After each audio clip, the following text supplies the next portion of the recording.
At 9 in the morning on the 5th of October, 1910, a man named José Relvas steps onto the balcony of Lisbon City Hall and declares the Portuguese Republic. The monarchy that has governed this country since 1139, 771 years, 4 royal houses, 34 kings, is abolished in a single sentence spoken to a crowd that has gathered below. The last king is 20 years old. He is hiding in a garden behind a palace with 3 shell holes in its walls. 10 days later, the provisional government formalises what the balcony speech began. The law of banishment of the 15th of October, 1910, decrees that all members of the House of Braganza are expelled from Portuguese territory. All royal properties are placed under state control. The crown jewels, 18,000 diamonds, emeralds, sapphires, gold, are nationalised. Every palace, every painting, from every sceptre built or acquired across 270 years of Braganza rule now belongs to the Republic. The dynasty that once governed an empire spanning 4 continents, from Brazil to Goa to Macau to Mozambique, ceases to legally exist. This is what happened to the people inside that name. Manuel II, the last king, 20 years old when he flees Portugal on the royal yacht. He settles in a 50-acre estate in Twickenham, marries a Hohenzollern princess, produces no heir, and dies at 42 from a sudden throat swelling after attending Wimbledon. He is buried by the Republic that expelled him, Queen Amélie, his mother. She watches her husband and eldest son murdered in front of her in an open carriage. She spends 41 years in exile. She dies at 86 in France, asking visitors who killed her sons, Queen Maria Pia, his grandmother. She returns to Italy after the revolution with a mind broken by grief, seeing blood in empty rooms, unable to sleep. She died 8 months later at Stupinigi Palace near Turin, her face turned toward Portugal. Infante Afonso, his uncle, the king's brother and the last male heir of the constitutionalist line, besides Manuel. He marries a 4 times married American socialite in Rome, is cut off financially, and dies alone in Naples at 54 with a single Portuguese servant. Duarte Nuno from the rival Miguelist branch, grandson of the pretender who lost the liberal wars a century earlier. When Manuel dies childless, Duarte Nuno becomes the sole claimant. He marries the great-granddaughter of the Emperor of Brazil in a cathedral in Petropolis, healing a dynastic split that has lasted 108 years.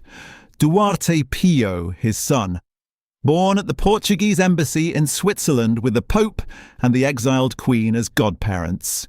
He serves as a helicopter pilot in Angola, marries at the monastery of Jerónimos in Lisbon in 1995 with the President of the Republic in attendance, and today carries the name of a dynasty that the law abolished but could not make disappear. How a family that built the longest-lived colonial empire in European history was reduced to a single yacht leaving a fishing village at nightfall, and what survived anyway. That is the full scope of what follows. The House of Braganza came to power on the 1st of December, to 1640, when the 8th Duke of Braganza was acclaimed as Joan IV in the Restoration that ended 60 years of Spanish Habsburg rule. From that day to the 5th of October, 1910, the dynasty held the Portuguese throne for 270 years across 15 monarchs. But the Portuguese crown itself was far older. It began on the 26th of July, 1139, when Afonso Henriques was acclaimed king after the Battle of Urique, an acclaim recognised by papal bull in 1179. The monarchy passed through the House of Burgundy, the House of Aviz, the House of Habsburg, and finally the House of Braganza, approximately 771 years of continuous royal governance. It was one of the oldest in Europe. What the Braganzas governed was not merely Portugal. At the empire's peak around 1820, including Brazil, the territories under the Portuguese crown covered approximately 5.5 million square kilometres. Brazil alone was larger than continental Europe. The Braganzas had lost it in 1822 when Pedro IV, who was also Pedro I of Brazil, declared independence with the words Independencia ou Morte at the banks of the Ipiranga River. But even after Brazil was gone, the empire in 1910 still encompassed roughly 2.1 million square kilometres, more than 20 times the size of metropolitan Portugal. Angola, 1,246,700 square kilometres. Mozambique, 801,590. Portuguese Guinea, São Tomé and Príncipe.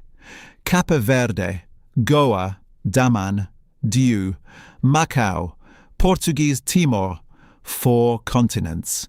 On an empire that had begun with the conquest of Ceuta in 1415 and would not formally end until the handover of Macau to China on the 20th of December, 1999. The palaces were the physical expression of this scale. The Palacio das Necesidades in Lisbon, the primary royal residence where King Carlos and Queen Amélie had lived. The Palacio Nacional da Ajuda, the official royal palace never fully completed. The Pena Palace in Sintra, built by Ferdinand II on a hilltop above the clouds. The Palacio Nacional de Mafra, a convent palace with 1,200 rooms, a basilica, and a library of 36,000 volumes. The Palacio Nacional de Queluz, the Portuguese Versailles. The Palacio de Belém, the summer residence with views across the Tagus. The crown jewels held in trust across these buildings included approximately 18,000 diamonds and more than 1,000 individual pieces. Among them, an emerald and diamond bodice ornament featuring 31 Colombian emeralds totaling 301 carats, centered on a single stone of 47.91 carats paired with a diamond of 24 carats. The population of metropolitan Portugal in 1910 was approximately 6 million. Every one of them woke on the 6th of October in a republic. The man who faced that republic's birth was never supposed to wear the crown.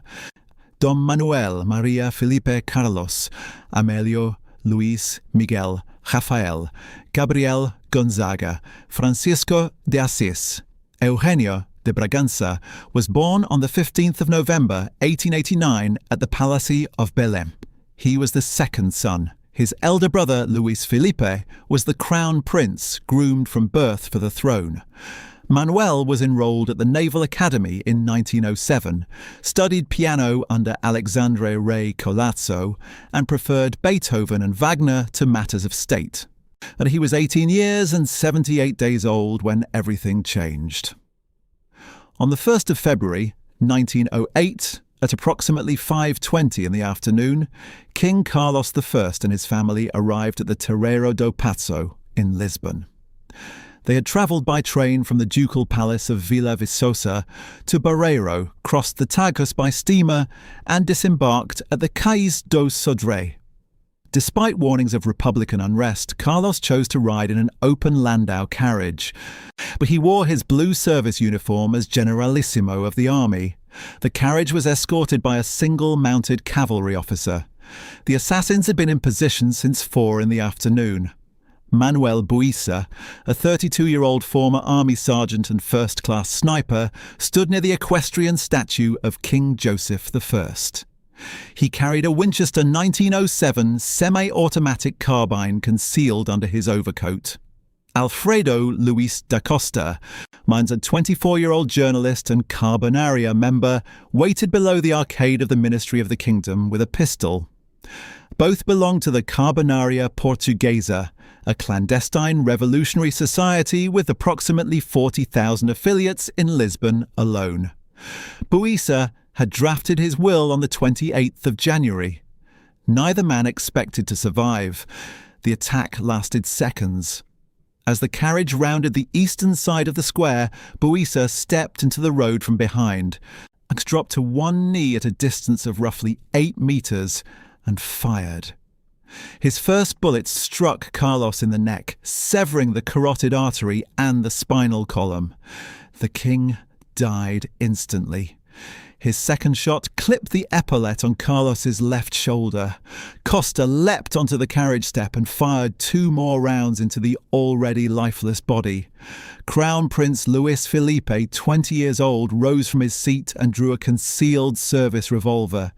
He fired 4 rapid shots, one of which shattered Costa's left humerus and knocked him from the carriage, but standing made the prince a visible target. Buita fired a large caliber round that struck Luis Felipe in the face. The bullet exited from the top of his skull.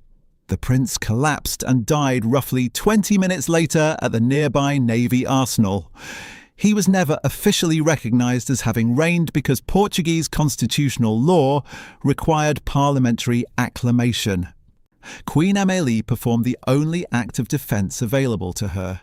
She stood and struck at Costa with her bouquet of flowers, screaming, "In flames, in flames." She is credited with shielding her younger son from further fire. Prince Manuel was shot in the left arm but survived. Both assassins were killed within moments. Buissa shot on the spot by a police officer. Costa shot at a nearby station upon arrival. And autopsies revealed both men had been killed by 6.35 caliber automatic pistol rounds, ammunition not standard for Portuguese police. The discrepancy was never explained. An innocent bystander named João Sabino da Costa was also killed, mistaken for a third conspirator. 2 days before the assassination, signing João Franco's authoritarian decree mandating deportation without trial for suspected subversives, Carlos had said, "I sign my sentence of death, but you gentlemen want it that way." Manuel became king on the 2nd of February 1908 at 18 years old. His first act was dismissing Prime Minister João Franco, whose authoritarianism Manuel believed had caused his father's murder. He adopted a policy of conciliation, abandoning court formalities such as the hand-kissing ceremony. He described his philosophy as to reign but not to govern. 7 governments rose and fell in 24 months, and the Republicans won only 14 of approximately 155 seats in the August 1910 legislative elections. The result was irrelevant. At their Congress in Setúbal in April of 1909, the Republican Party had already resolved to take power by force. The trigger came on the night of the 3rd of October, 1910. The Republican propagandist and psychiatrist Miguel Bombarda was shot and killed by one of his own patients, a paranoid schizophrenic named Aparicio Rebelo. The death galvanized Republican leaders into acting immediately. Admiral Carlos Cândido dos Reis declared that the revolution would not be postponed. Republican cells began cutting telegraph lines and railway tracks around Lisbon to isolate the capital from reinforcement. Around 1 in the morning on the 4th of October, Lieutenant Ladislau Pereira seized the barracks of the Naval Corps at Alcântara. Lieutenant Mendes Cabeçadas took command of the mutinied cruiser Adamastor, a 1,729-ton warship with a crew of 237. The cruiser São Rafael and a third vessel, the Dom Carlos I, joined the rebellion. At the Rotunda, the Marquês de Pombal roundabout, the Carbonaria Field Commander Antonio Machado Santos entrenched Republican artillery behind overturned wagons. In total, roughly 2,000 soldiers and sailors participated in the revolt. In a devastating blow to morale, Admiral Cândido dos Reis was found dead that night. He had apparently shot himself, believing the revolution had failed. It had not. The government of Prime Minister Antonio Teixeira de Sousa had roughly 1,200 police, 1,397 fiscal guard, and several infantry and cavalry regiments at its disposal. But the revolution's decisive advantage was control of the Tagus River, which prevented reinforcements from the south while the severed rail lines blocked troops from Santarém and Tomar. The civil police and fiscal guards stayed in their barracks, reducing effective loyalist forces by approximately 2,600 men. General Antonio Carvalhal, the division commander tasked with leading the counterattack, switched to the Republican side. On the morning of the 5th of October, Teixeira de Sousa telephoned the Palace of Necessidades, urging the king to flee to Mafra or Sintra. Manuel's response: "Go if you want, I'm staying. Since the Constitution doesn't appoint me to any role other than letting myself be killed, I will abide by it." By 9 in the morning, José Relvas was on the balcony and the Republic was proclaimed. Around midday, the Adamastor and São Rafael opened fire on the Palace of Necessidades from the Tagus. 3 shells struck the building. Then one reached the king's private quarters on the first floor. A cracked mirror in the Renaissance room remains as evidence. An employee cut down the royal flagpole to mislead the Republicans into believing the king had already fled. Manuel hid in a small gardener's house behind the palace before escaping overland to the Palace of Mafra, where Queen Amélie, who had been at Peña Palace in Sintra, and Dowager Queen Maria Pia joined him. The Republic was 10 hours old, and the monarchy was 771 years old. The registered casualties were 37 dead and at least 78 wounded. A kingdom that had outlasted the Plantagenets, the Valois, and the Tudors fell to fewer soldiers than could fill a theatre. The provisional government moved with a speed that matched the revolution itself. President Joaquim Teófilo Braga, Justice Minister Afonso Costa, Interior Minister Antonio José de Almeida. And on the 15th of October, 10 days after the Republic was proclaimed, they decreed the law of banishment. All members of the House of Braganza were expelled from Portuguese territory.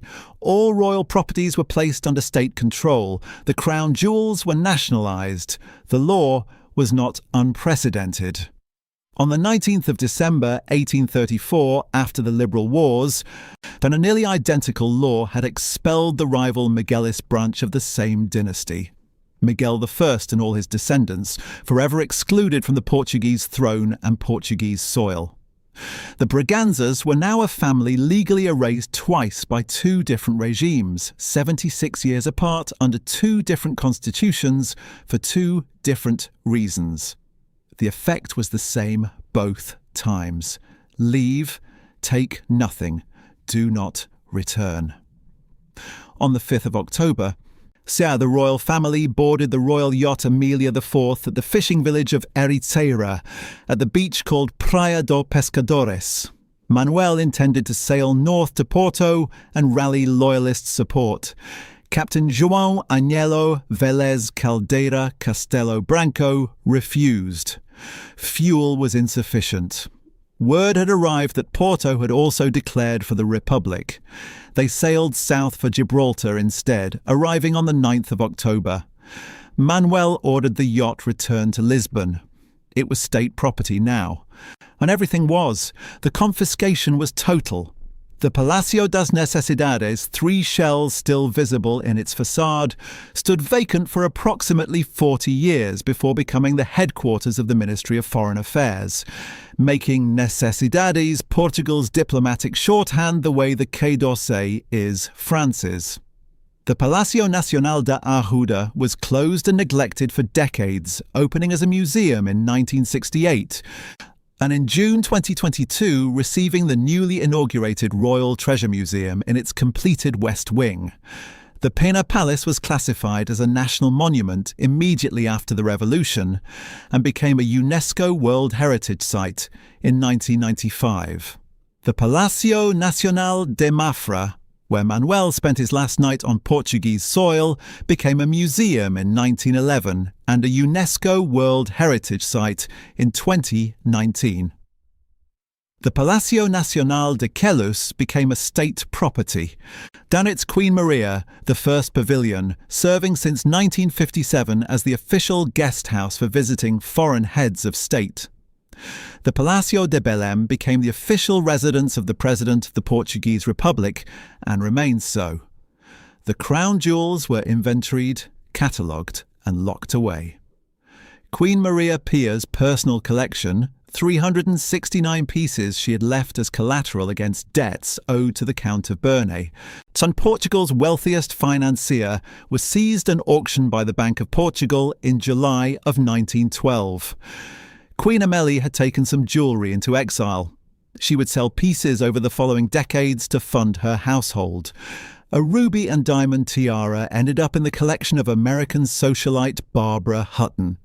The crown's 18,000 diamonds, the emerald bodice ornament, the sceptres and diadems, all of it passed into the possession of a republic that was 10 days old. They lost the palaces, they lost the jewels, they lost the income, the staff, the carriages, the libraries.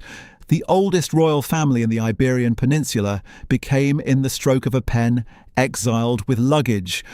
Of all the royal families expelled from their thrones, and the Habsburgs, the Romanovs, the Ottomans, which do you think lost the most in a single act? I'm curious. Let me know in the comments. Manuel II arrived in England and was received by King George V. From Gibraltar, the family had proceeded to the British coast, and Manuel settled at Fulwell Park in Twickenham, a 50-acre estate in what is now the London borough of Richmond upon Thames. Before his marriage, he conducted a widely reported relationship with the French actress Gaby Deslis, to whom he gave a pearl necklace valued at $70,000. The affair generated tabloid coverage across Europe and embarrassed the monarchist cause, but Manuel ended it. On the 4th of September 1913, he married Princess Augusta Victoria of Hohenzollern-Sigmaringen at Sigmaringen Castle in southern Germany. They were second cousins, both great-grandchildren of Queen Maria II of Portugal. During the ceremony, Manuel stood on a wooden crate filled with soil imported from Portugal. The marriage was childless. Augusta Victoria would later remarry Count Robert Douglas in 1939 and produce no children from that union either, suggesting the inability to conceive was hers. Exile for Manuel was a study in disciplined irrelevance. He supported failed monarchist incursions. Henrique Mitchell de Paiva Cauchero launched counter-revolutionary expeditions from Galicia in 1911 and 1912, both of which collapsed without reaching Lisbon. Manuel endorsed them from a distance. They achieved nothing. During the First World War, Manuel sought active military service and was refused, and he channeled his energy into the British Red Cross instead, founding the orthopaedic department at Shepherd's Bush Hospital and organising medical facilities in France. His contributions were systematic and significant. They were also anonymous by design, or by the design of others. As he later told the journalist Antonio Ferro, the operating room in the Portuguese hospital in Paris during the war was constructed by me. Do you know what they put on the plaque? From a Portuguese in London. His most enduring work was scholarly. Manuel devoted the better part of 2 decades to compiling Livros Antigos Portugueses, a comprehensive bibliography of early Portuguese printed books from 1489 to 1600. Published by Cambridge University Press, the work ran to 3 volumes, Volume 1 in 1929, Volume 2 in 1932, and a Volume 3 posthumously in 1935, cataloguing more than 400 bibliographic items with detailed physical descriptions and historical commentary. The limited edition comprised 45 copies on Van Gelder paper, numbered and signed by the King, 650 regular copies and 3 special copies on handmade paper, one for King George V, one for Pope Pius XI, and one for Manuel himself. So it remains the most complete Portuguese bibliography of the 15th and 16th centuries. A deposed king had become the foremost scholar of his country's printed heritage, working from a library in a house he did not own in a country that was not his. On the 1st of July 1932, Manuel attended the Wimbledon Tennis Championships. He appeared in excellent health. The following morning, the 2nd of July, he complained of a sore throat. By 1:40 in the afternoon, an acute breathlessness began. At approximately 2 in the afternoon, he died of suffocation caused by acute edema of the glottis, a massive, sudden swelling of the trachea. He was 42 years old. No physician was present. The deterioration had been too rapid. His consulting physician, Lord Dawson of Penn, the same doctor who would attend King George V on his deathbed 3 years later, arrived shortly after. The speed of the death prompted suspicion. 1. A Scotland Yard special branch officer named Harold Brust later noted in his memoirs that an intruder confirmed to be a prominent member of the Carbonaria had been discovered at Fulwell Park around 1931 and quietly deported. The funeral was held at Westminster Cathedral on the 14th of July. Approximately 2,000 mourners attended, including Queen Amélie, former King Alfonso XIII of Spain, and the Duke of Gloucester representing the British Crown. And the coffin was draped in flowers of blue and yellow, the colours of the Portuguese flag, and placed aboard the British cruiser HMS Concord at Portsmouth on the 28th of July. On the 2nd of August 1932, the Concorde sailed into the Tagus and was received at the Praça do Comércio. The quay where the ship docked was the same square where Manuel's father and brother had been murdered 24 years earlier. The Salazar government, which had come to power that spring, had authorised full state funeral honours. Manuel was interred in the royal pantheon at the monastery of São Vicente de Fora. His will bequeathed all his possessions to the Portuguese state, leading to the creation of the Fundação da Casa de Bragança, the foundation of the House of Braganza, which to this day administers the ducal palace of Vila Viçosa and other dynastic properties. He had reigned for 26 months. He had been exiled for 22 years. He left no children, no heir. And no kingdom. He left a bibliography. Amélie Marie Philippine of Orléans was born on the 28th of September, 1865, at York House, Twickenham, in the same borough where her son would spend his exile, and where she herself would return as a widow. She was the daughter of Philippe, Count of Paris, pretender to the French throne, and Princess Marie Isabel of Orléans. She married Carlos on the 22nd of May, 1886, and at the Church of San Domingos in Lisbon. She bore 2 sons, Luis Felipe in 1887 and Manuel in 1889. She was queen for 22 years. She was the woman who struck at her husband's assassin with a bouquet of flowers. After the revolution, she accompanied Manuel to England, settling at Fulwell Park. Around 1919 or 1920, she moved to France, living at the Château de Bellevue in Le Chesnay, near Versailles. When Germany occupied France in 1940, Antonio de Oliveira Salazar offered her refuge in Portugal. She refused. "In my misfortune, France welcomed me," she said. "I will not abandon her in her misfortune." She received diplomatic immunity from the occupation authorities and remained. On the 19th of May 1945, the 59th anniversary of her arrival in Portugal as Carlos's bride, she returned to Portugal for the first time in 34 years. When she visited the tombs of her husband and her sons at São Vicente de Fora, she was 80 years old. She went back to France. In her final years, she suffered from progressive dementia. She asked visitors why she had been exiled. She asked who had killed her sons. The memories had dissolved into questions that no longer had answers she could hold. She died on the 25th of October 1951 at the age of 86 of uremia, kidney failure. and her reported last words were, "I suffer so much. God is with me. Goodbye. Take me to Portugal." They took her to Portugal. She is buried at the monastery of São Vicente de Fora, beside the husband and sons she had outlived by decades. Her tomb bears the inscription, "Here rests in God, Dona Amélia de Orléans and Braganza, Queen on the throne in charity and in sorrow." She had been Queen Consort for 22 years. She had been a widow for 43. Maria Pia of Savoy was born on the 16th of October 1847 in the royal palace of Turin. She was the daughter of King Victor Emmanuel II of Italy and Archduchess Adelaide of Austria.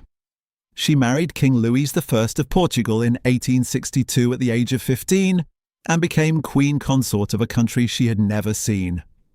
She bore 2 sons, Carlos in 1863 and Afonso in 1865.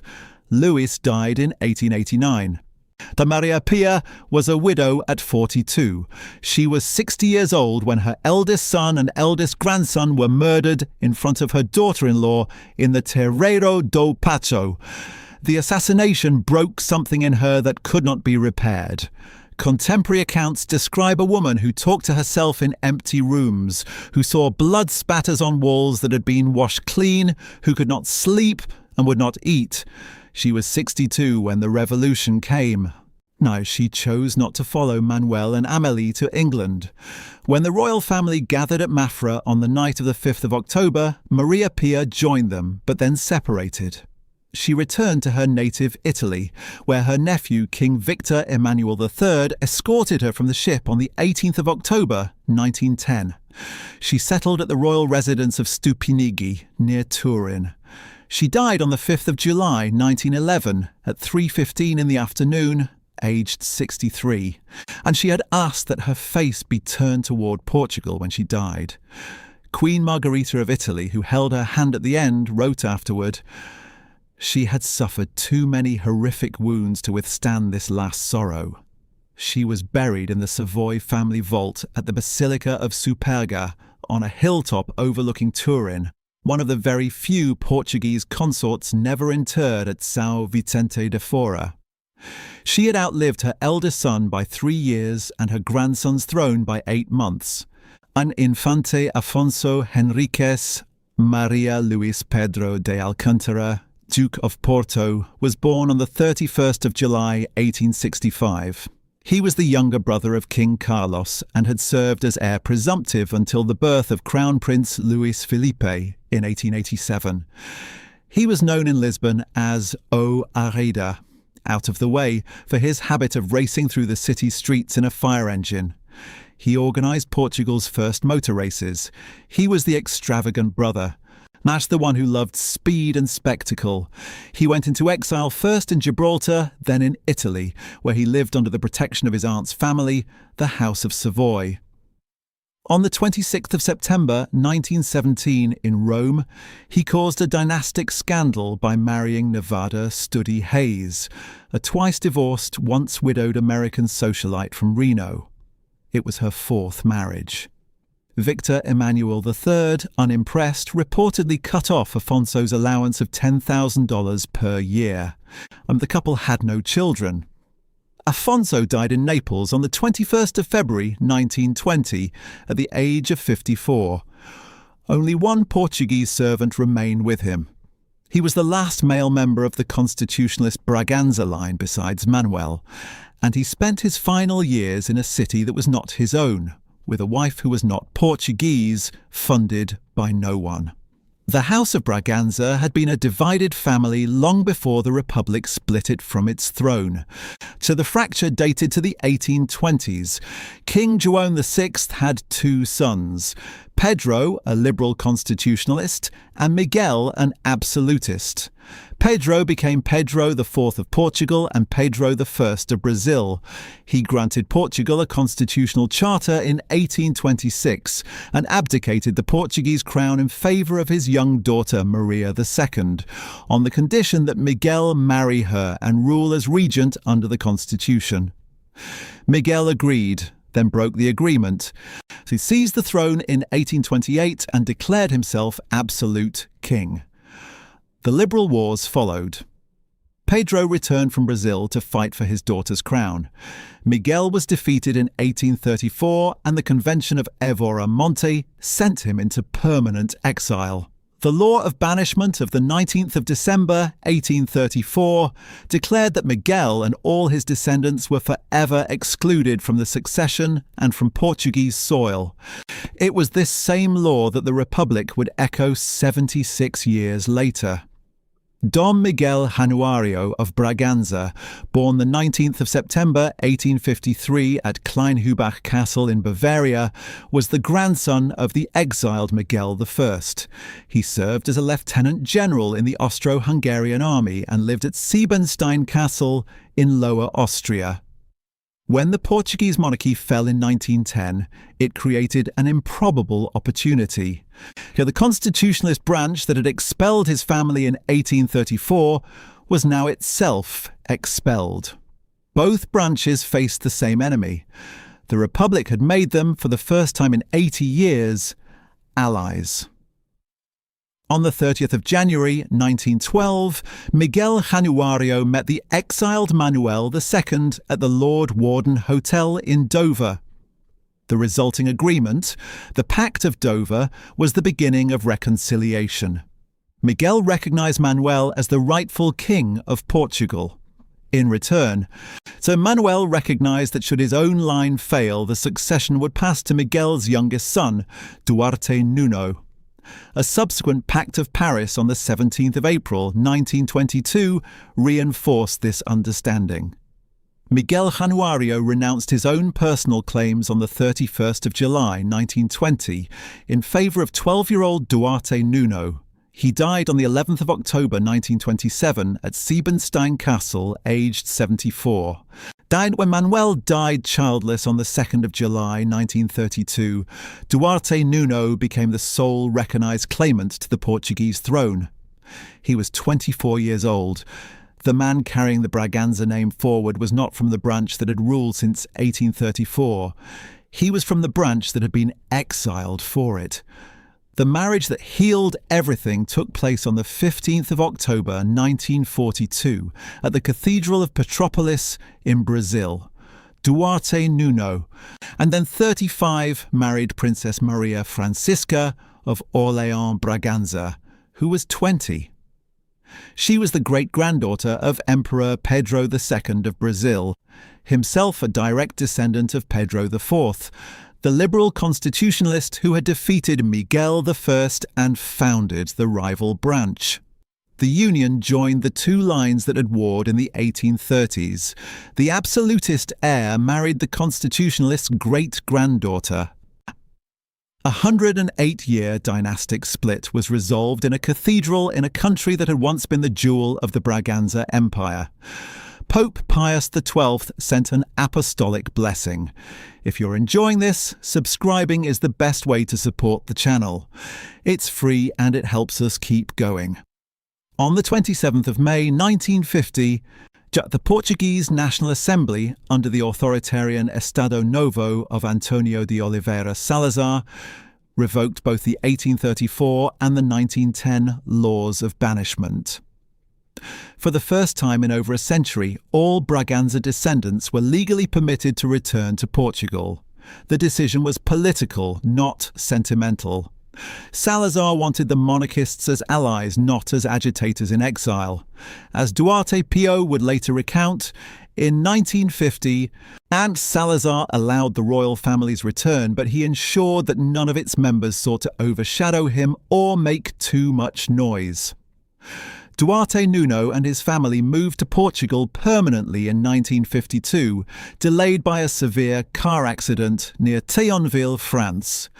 They were provided the Palacio de São Marcos near Coimbra, a property administered by the Fundação da Casa de Bragança, where they lived from 1954 to 1975. So when President Oscar Carmona died in 1951, Salazar reportedly considered restoring a ceremonial monarchy. He chose not to. The Republic remained. Monarchists regarded this as the defining betrayal. Duarte Nuno died on the 24th of December 1976 at the Palacio de São Marcos. His eldest son became the 24th Duke of Braganza and head of the Royal House of Portugal. Duarte Pio de Braganza was born on the 15th of May 1945, chair at the Portuguese embassy in Bern, Switzerland, technically Portuguese soil. His godparents were Pope Pius XII and Queen Amélie, who was then 80 years old and living in France. He studied agronomic sciences at the Instituto Superior de Agronomia in Lisbon and development studies at the University of Geneva.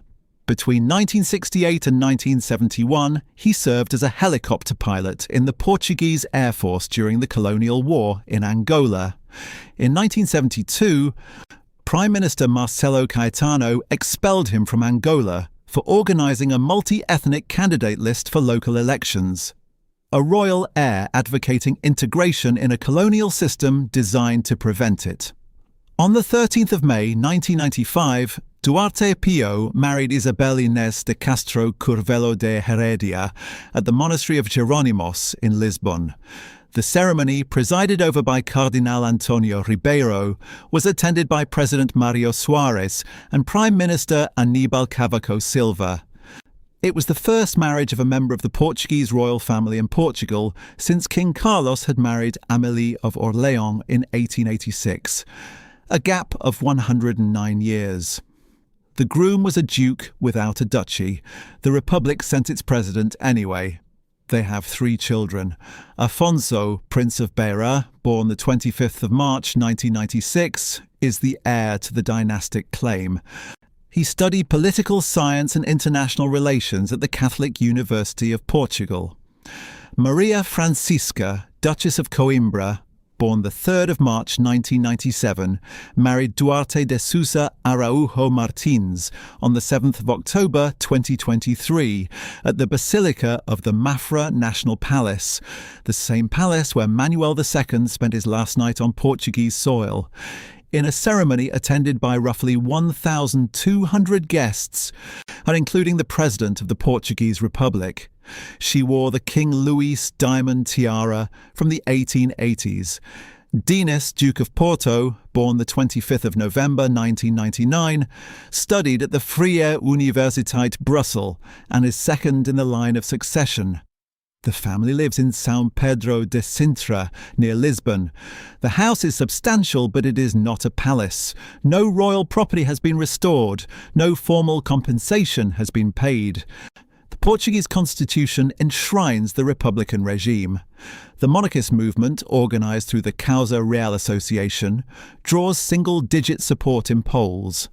The People's Monarchist Party, founded in 1974, won 2 seats in the March 2024 elections as part of the Democratic Alliance coalition, and since 2008 has paradoxically supported a rival branch, the House of Lulé, rather than Duarte Pio.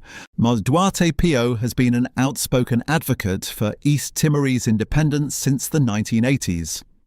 In February 2012, East Timor granted him citizenship and the Grand Collar of the Order of Timor-Leste. On the question of monarchy itself, he's been characteristically direct. Kings are always better heads of state than presidents. We rule for life and don't represent particular interest groups. The Portuguese Republic is 115 years old. The Braganza claim is older. The banishment laws were revoked 75 years ago. The palaces are museums now. The crown jewels sit behind glass in the Royal Treasure Museum at Ajuda, where visitors pay admission to see what the Braganzas once wore. The Palacio das Necesidades, where 3 shells from the Adamastor struck the walls on the morning of the 5th of October 1910, is where Portugal's foreign minister receives ambassadors. The cracked mirror is still there.